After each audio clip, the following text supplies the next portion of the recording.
conteúdo de campo elétrico, ele é dividido em 3 partes. Então, na semana passada, a gente viu a parte 1 do vetor campo elétrico, onde nós tínhamos uma relação do campo elétrico e da força elétrica. Campo elétrico medido em newtons por coulomb, força medida em newtons, e esse Qzinho aqui é o que a gente agora chama de carga de prova, que é uma carga que é colocada numa região de campo para verificar se existe ou não campo elétrico e força elétrica naquela região. Quando a carga é positiva, o campo e a força têm o mesmo sentido. Quando a carga é negativa, o campo e a força vão ter sentidos opostos, conforme o vídeo da aula anterior. Hoje, na parte 2, nós vamos ver campo elétrico de uma carga pontiforme. Então, a gente já tem a relação de campo elétrico com distância. Veja, na aula passada era força, carga de prova. Hoje é distância e carga geradora do campo, que é o Qzão. O K, que é a nossa constante eletrostática, continua valendo 9 vezes 10 na 9. Unidade de medida do campo, a mesma. Distância medida em metros e carga geradora do campo em coulombs.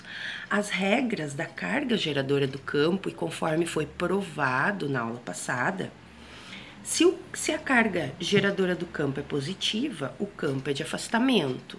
Se a carga geradora do campo é negativa, o campo é de aproximação. Vejamos como isso aí funciona num exemplo.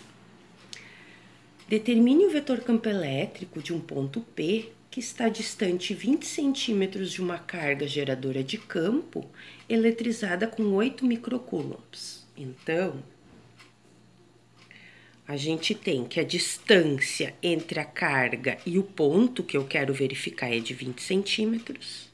O valor da carga que gera o campo é 8 micro. E eu quero saber o valor do campo. Como eu tenho distância, eu sei direto que eu vou ter que pegar a equação que tem distância.